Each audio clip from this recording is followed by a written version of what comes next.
She's the co-founder of Grand Slam Social LLC, a social media marketing company that focuses on integrating social with live events. She focuses with clients within the horse sport industry, like the Breeders' Cup. Shona Rosenblum joins us on the show. Shona, first question for you. What got you into the horse racing space? Gosh, well, I've been in a saddle since I was 5 years old. So I started off, I liked riding more than I liked walking, basically. And I started off in the hunter jumper space.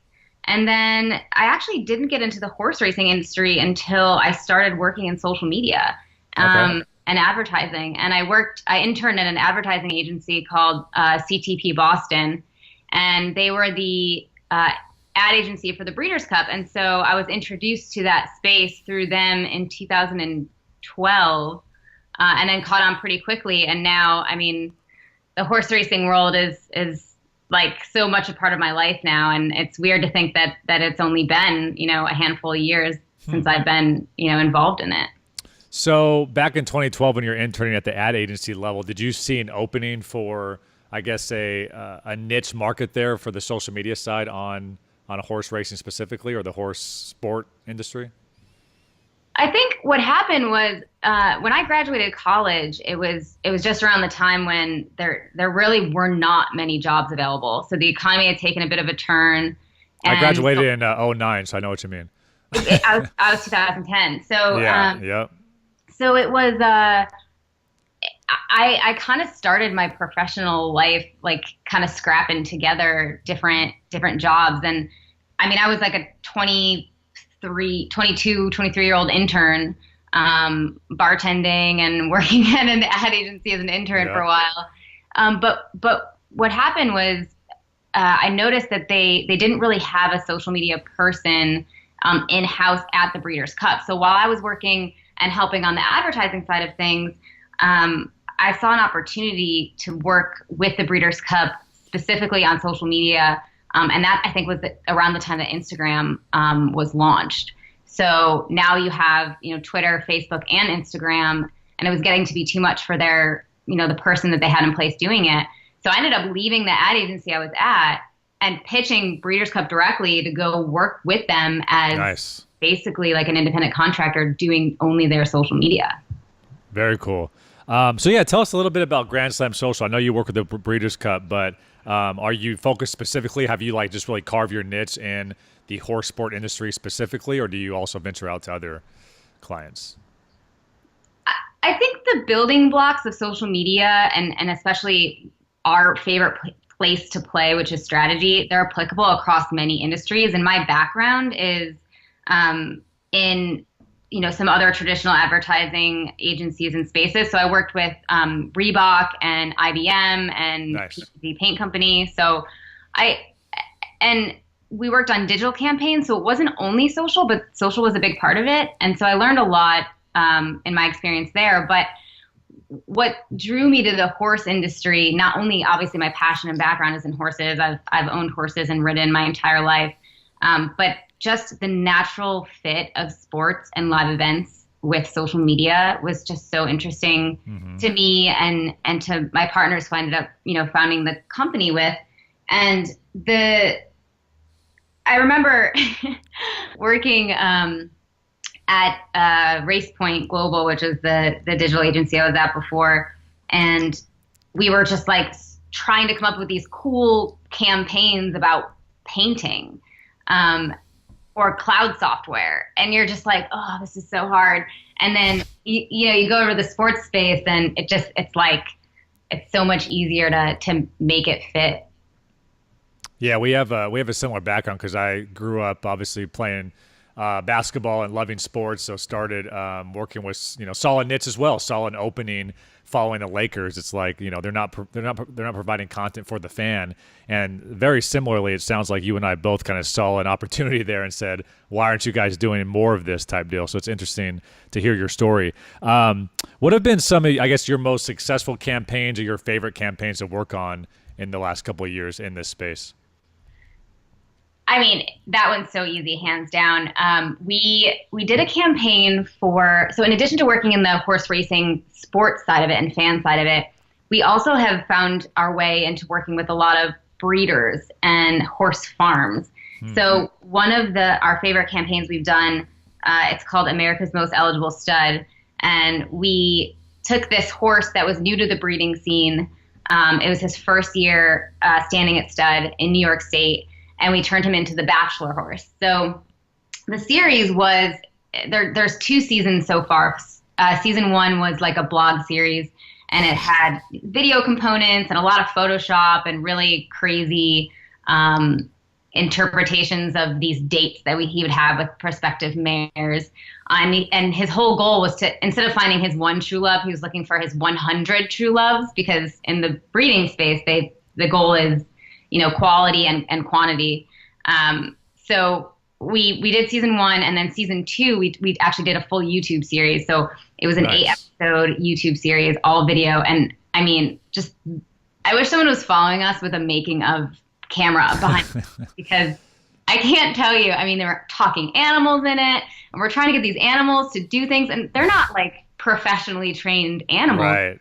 They were just animals that this woman has on her farm, who owns the horse, and and this is like an active stallion his job is breeding. So, it was just so funny. The horse was a really good sport about it, and we got all kinds of fun shots. But that was one of the most exciting campaigns, not only to put together from start to finish, from script writing to filming it to the editing phase, working with the voiceover talent, but when it all came together in the end and seeing how many views we were able to generate, I got to pull up the stats for you, but yeah, I love it.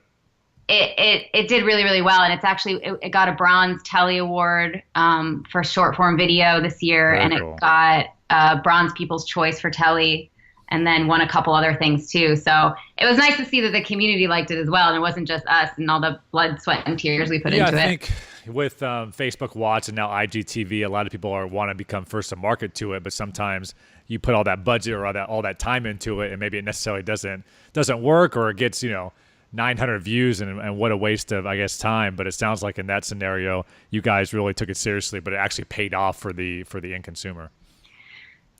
Yeah, well, the trend with Facebook Watch and Instagram TV, I think what I've noticed, and we had experience last year with Breeders' Cup, when Facebook Live first came about a couple of years ago, we really focused on doing a lot of live streaming at the Breeders' Cup. And we live streamed like several hours at a time, and we thought it did really well. And then this past year we tried it again, and the algorithm. Yeah, well, the algorithm too, but also it hurt our engagement numbers, because the activity of watching, like maybe you comment from time to time or you get into a discussion, but I think most people were just passively watching versus actively engaging, which is really the goal on social and what makes it so unique and different from other entertainment platforms. Mediums, yeah. You want people to engage. So we actually found that, and then Watch, Facebook Watch was launched and IGTV, and I think that the people at Facebook are recognizing, and at Instagram are recognizing, that it needs its own space, and it's not going to be something that you can just put in your news feed or on your page anymore, because it is going to hurt your engagement numbers, just based on the type of medium it is. Yep. I want to get your thoughts about just the demographic of your space. So ages, income, interest, because I think that's interesting to see how you attack that market, knowing that the horse racing enthusiast is a specific demographic. Mm-hmm.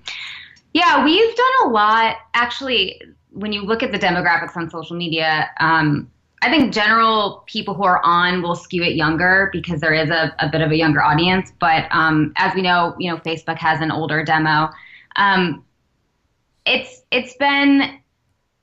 It really depends on how we tailor our content to each of those, channels, and we know that a lot of the media and horse racing owners, we know they're on Twitter. So knowing that those folks are on Twitter, we try to make our Twitter feed a little bit more news focused, a little bit more, we'll show the behind the scenes stuff for sure, but it's not fun and crazy like Instagram stories might be, because we know the Instagram stories people are looking for a different type of content. But we try to create content based on the demographics of the platforms versus focusing entirely on just what our demo wants, because we're always trying to grow into a new audience. So we try to kind of balance that carefully so that we're constantly doing things that we think will appeal to the younger group too. I like that. So that's my next question. So this industry, $100 billion on gambling alone.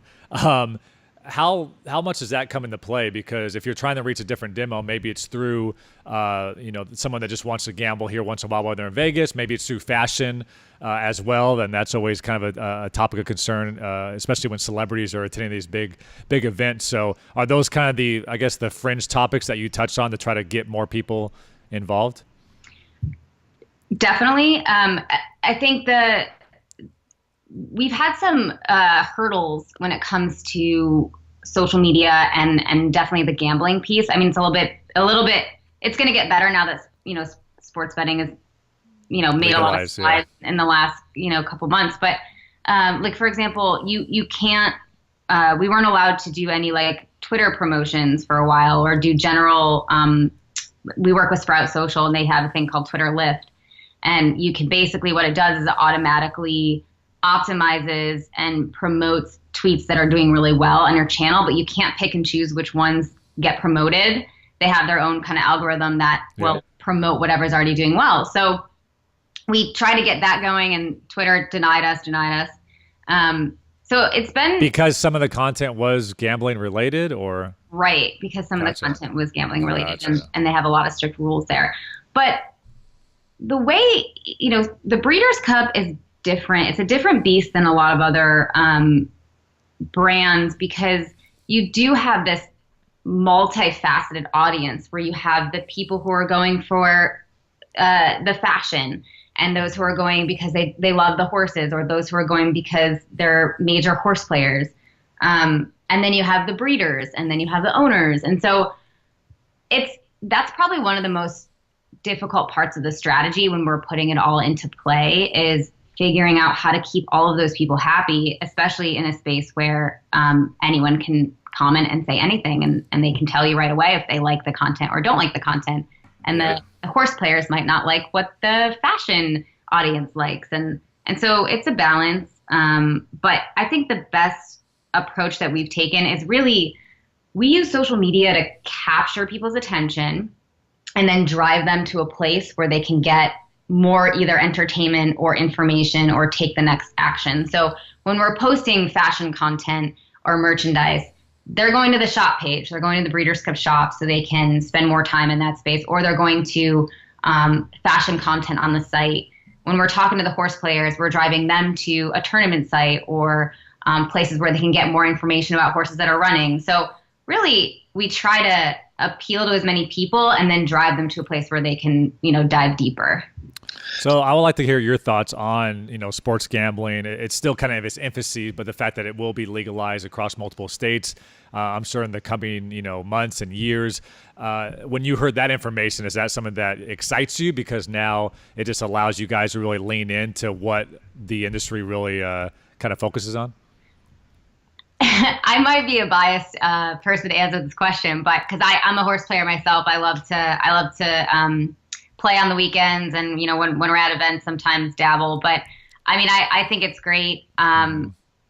It's very controversial. Obviously, everyone is kind of concerned, but I think it's going to be really great for the sport. And a lot of the partnerships we work with that are set up to accept sports betting money. So, they've gone through all the red tape or whatever they have to go through to set it up to be able to take people's money and distribute it and that kind of thing. So I think it's really interesting. I'm excited to see where they head as the opportunities get bigger and obviously where GSS can fit in and help with betting content, because it's been something we've always, you're able to put betting content out there when it comes to driving handle on track, but there's a lot more opportunity now, I think, to participate remotely from digital platforms and apps where you could be anywhere and participate in sports betting. So Yeah, how does that open it up in your estimation in terms of branded content and more digital inventory that you can sell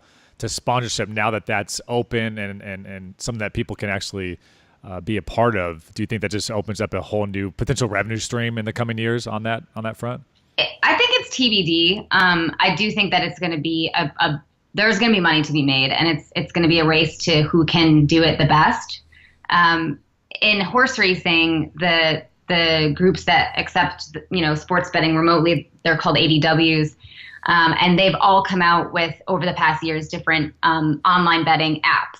So like even when I'm on track, I don't go to the betting window. I don't use cash very often. I'm on track and betting right from my app.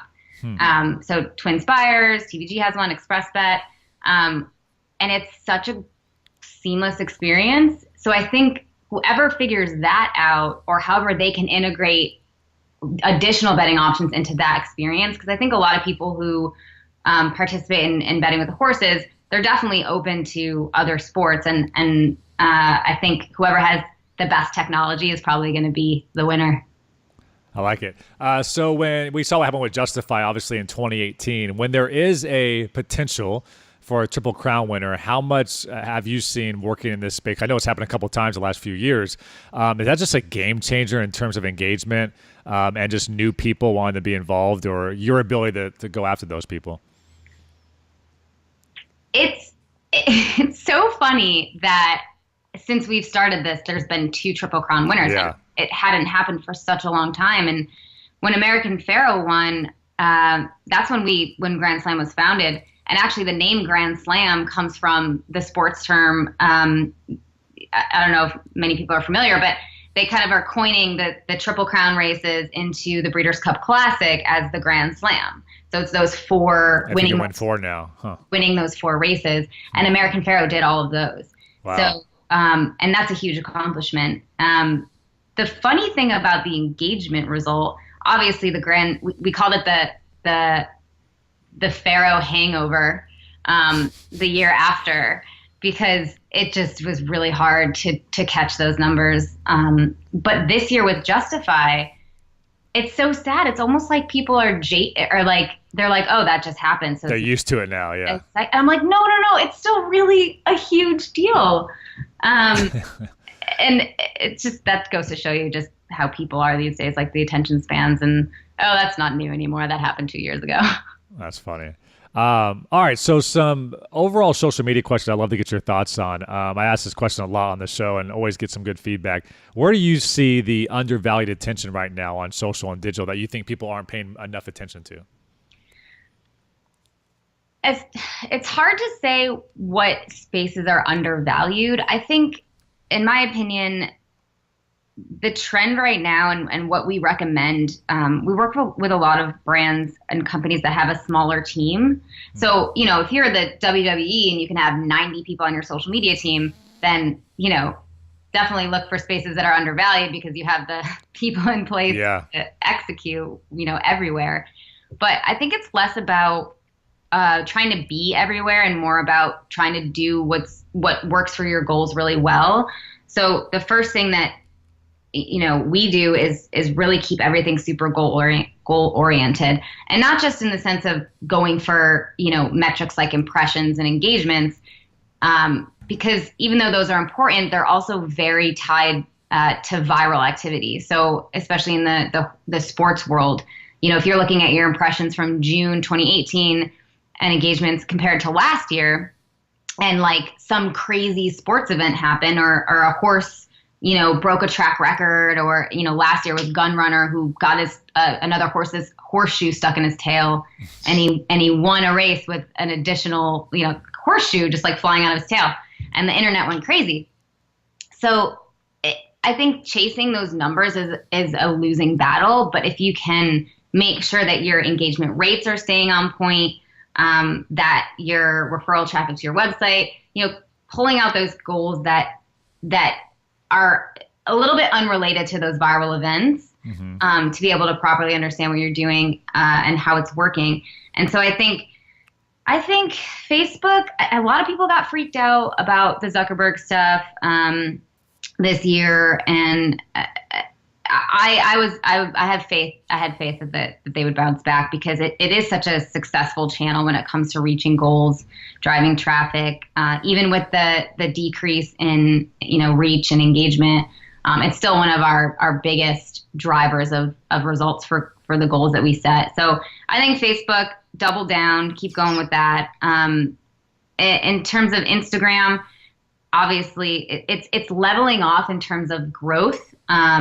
As far as adopted users, but I think Instagram has a ton of potential still. And if you look at the life cycle and its age as compared to Facebook, it's still, there's a lot of kind of tweaking to be made. I think of it like, when you have a big project and, 90% of it gets done and then 10% of it is finessing, and that 10% takes the longest time. Yeah. So it's like you get a huge chunk done, but then you're like finessing and tweaking and tweaking and tweaking. And I think that's kind of where Instagram is right now. Like they're really finessing their offering and how it can be used for business. Yeah, from what we've seen too, I mean, Instagram still has the best organic reach, and Facebook has really became a pay-to-play model if you want that ultimate engagement on a lot of your stuff. So it'll be interesting to see, though, if Instagram in the next year or so starts to go towards more the Facebook route, which they're probably going to, and say, hey, if you want to reach your audience, then you need to kind of put up or shut up in terms of paid advertising. With that, let's stay. Go ahead. Sorry. Oh, no, I was just saying that's 100% where it's going. Yeah, for sure. I have no doubt in my mind. And even the algorithm changed the last year. It's kind of a bummer. Like I'll see 10 posts from one person and then none from another. It's like, it's not, for some reason, and I don't know, however the technology, however it was built, it's not the same as Facebook. And I think they're trying to figure out really the right algorithm to make it good for the people who are using it and appropriate for the fan base and the people who love Instagram, but also how do they make it work for business? Make money. Yeah. On that. So with that, let's stay on Instagram. What are your thoughts, I guess, in your world for IGTV? Again, I think when new platforms come out, people want to be first to market and kind of play in the space immediately. But how do you think you're going to use that in the future for all that it's worth?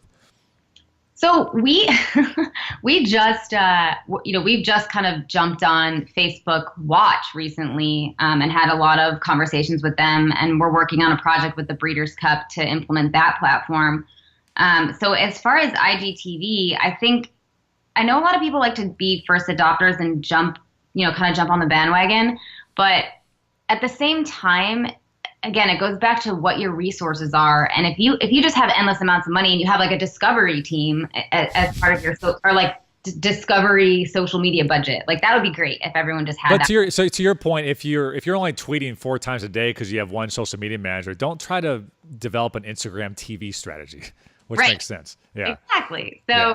And I think a discovery budget, that would be great. Like if people can, I think actually when you're budgeting, clients budgeting for their social media budgets, for the next year, always budget for like a new platform or new content creation for something that is going to pop up, because as we've seen over the past several years, that continues to happen. And a lot of times we'll want to do something and then we'll be kind of cut off at the knees because there's no budget for it. So I think with IGTV, we're taking the approach of just keeping an ear to the ground and watching how that content performs. And so kind of learning from that and letting the first adopters kind of do their thing and then learn from them and create a strategy with some, information behind it.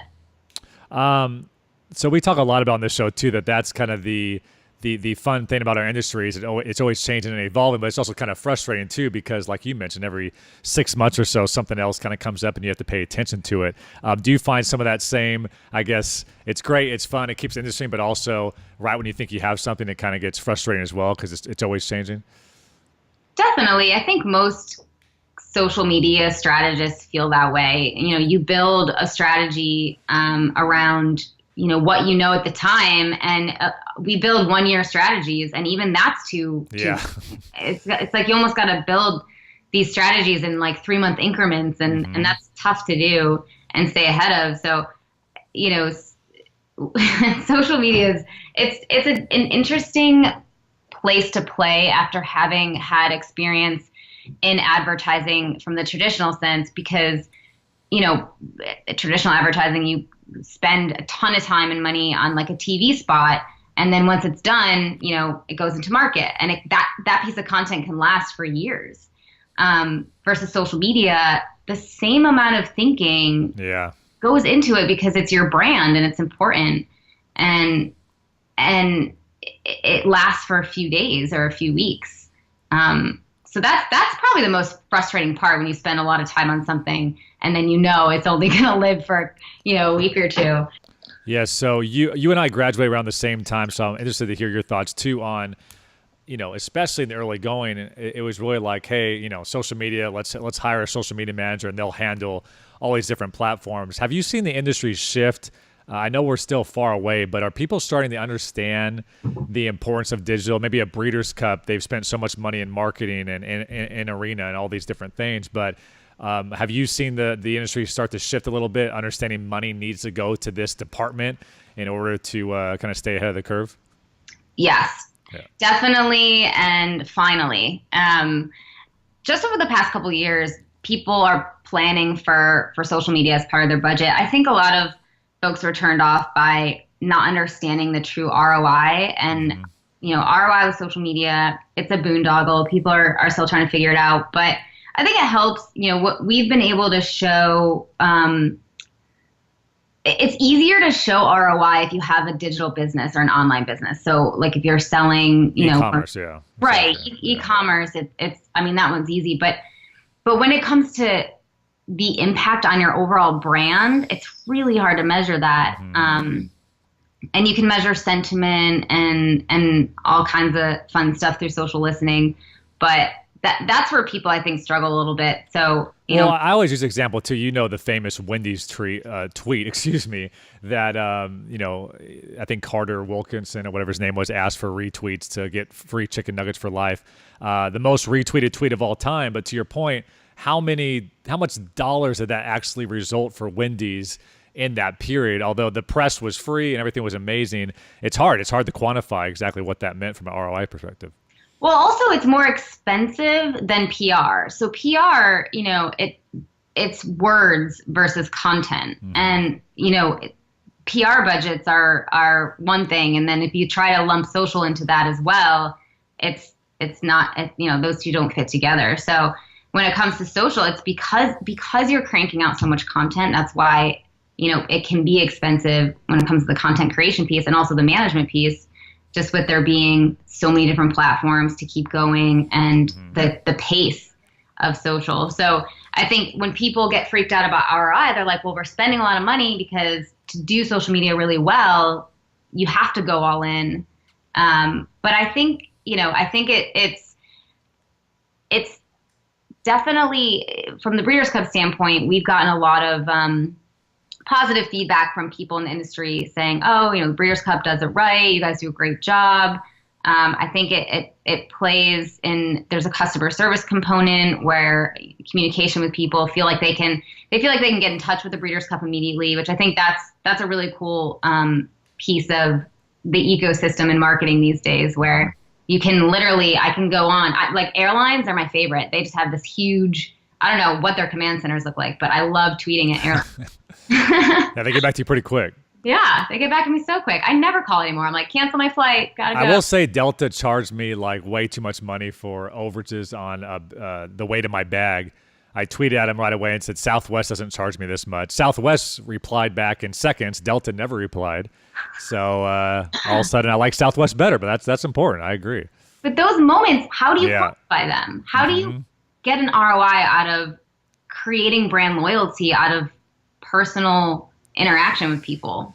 Yeah, that's so have you tried to do that? Have you used metrics like earned media value, or when you're trying to maybe speak to the value that you've brought, rather than just saying impressions or retweets or engagement? Have you tried to go down that road and quantify it?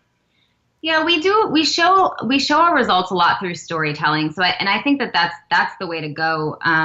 You know, showing impressions and engagements and video views, that's all great, but what does that mean, right? So when we put together our results report, obviously we have key measurable goals that we set out in the beginning of the year, And those are, those can be anything from like website referral, merchandise sales, engagement, that kind of thing. And then we paint the picture of what those numbers mean and use specific examples from the year or from the time period of look at this interaction with, a fan of Breeders' Cup or one of the celebrity ambassadors or what have you. So I think it's a qualitative view as well as a quantitative view, and that's the only way to get the full picture when you're trying to show the impact of social media. All right, a couple more questions for you. I'll get you out of here. What is the one tool that you cannot live without? Ooh, I would say Sprout Social. We use Sprout. They are a really great. They started out as more of a social like scheduling tool, but they've grown and they actually acquired or partnered up with Simply Measured, so they've grown into the analytics space really well. Great customer service. They have an agency partnership program. Sprout Social is definitely my go-to when it comes to trying to manage multiple social media accounts, because obviously Grand Slam, we at any given time we're holding the keys to quite a few platforms, so organizing that. And then also on that same note of organization, we use a project management tool called Monday.com, and GSS is totally virtual. So we do all of our team meetings on Zoom, and we try to get together, as much as we can, but everyone's spread out in different time zones and everything. So keeping everything organized is one of the biggest parts of my job. Yep. And, making sure that everything's kind of going smoothly. So Monday helps a lot with that. Nice. All right, so as we are in the second half now, officially, which is crazy, of 2018, and just looking, I guess, to the next year of all the different changes we've seen in our industry, what's the one or couple things you're looking at and looking forward to as you kind of round out the rest of 2018?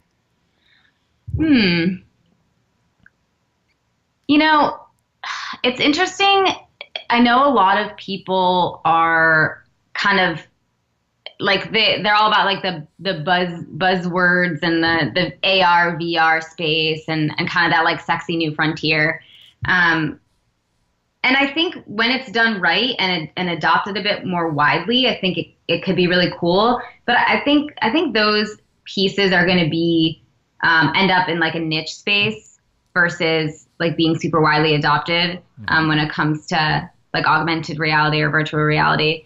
It's kind of like 3D TVs that came out a few years ago, and then is everybody at every network supposed to make everything 3D to compensate for that platform? Like that would have been a bad idea, right? In a way, yeah. But even something that sounds like a really good idea and is really cool for those who use it, it still doesn't mean that it's going to be like a broadly, or a widely used marketing tool. Like I don't know, just how Snapchat's gone. It's like, yeah, Snapchat's so cool. Love the filters. Love using it personally. Could not make it work for business. Like the only things that we do on Snapchat, we still do filters, geo filters, because they still have good use numbers wherever people are. Like if, for example, Breeders' Cup, they have a qualifying season of Challenge Series races at different tracks. And so they travel across the country, and there's events across the world. And those races offer free entry if you win into the associated Breeders' Cup race that you qualify for based on the specs of the race. And so when we have big race days and they're on TV, we'll put a geo filter over that track, and it'll have like it'll be promoting the Challenge Series. And that still does great. We work with Snapchat and do stories with them at Breeders' Cup itself. But I think the space if I was going to spend money with Snapchat, it would be in their article space, like the media. Like I think they're going to be more of a media channel versus like a social media channel, like a BuzzFeed type thing. Yeah, I like what you said there. I think a lot of people don't talk about that enough. But like you mentioned, if you're a small department and you have one or two people, there's no need to go into the VR space or have this, 8-hour meeting offsite to talk about how you're going to attack IGTV. Because to your point, I think people aren't worried about kind of the meat and potatoes of social, which is like, are we tweeting regularly? What's our Facebook strategy? Are we on Instagram? So I like kind of getting back down to the foundational elements of what social media is. Yeah, and with Oh, a lot of people, and I like to use the example of the WWE because a lot of people see, they have some of the best, if not the best, social media numbers out there. But it's also you have to think about scale. So you have to scale, you have to look at what's most appropriate for your business. And a lot of people get freaked out about social media budgets because it can get more and more and more and more and more expensive. And you have to find what's right. And we work with a lot of small brands that don't have huge budgets, but they can still do social media really well as long as it's focused. Yeah, absolutely. Well, it's been a pleasure. I appreciate the knowledge and break it down, especially the horse industry in particular. It's been very cool to hear that out and get some of your advice. So, Shona, thanks so much for your time. Yeah, it's been great. Thanks for having me. Thank you. So there it is. Thanks once again to Shona Rosenblum for joining us right here on the show. Good conversation. I think I really, the number one thing I took back from that interview was the fact that there's a lot of companies and brands that have very small departments. And I see that a lot too. I see a lot of people, what are we doing for IGTV? And let's have a huge meeting about this. Yet, they're only posting on Instagram once a day. And it just seems like you need to focus on the foundation first and build that. And before you start worrying about VR and all these different platforms like Facebook Live and Facebook Watch, try to find ways to, utilize your time effectively and efficiently. And I think, the big fours, we always talk about them and having strategies and goals set for that. And then like she mentioned, if you do have an extra budget for the discovery budget, if you will, or you have some extra time for an intern to look into something, that might be the way to go. So I like how she focuses on foundational first. And then, of course, if you have time, feel free to play around in these other areas. All right. So once again, as I always do, I want to thank Sam Howard, David Furker, Auntie Lightning for all their help on the show. If I could ever be assistant, share some case studies, a little bit of free consulting, let me know. You can always email me, David Brickley, but you can email me here, david@stn.digital. I read every single email. So if you ever want to holler, say what's up. Once again, guys, the business of social powered by STN Digital.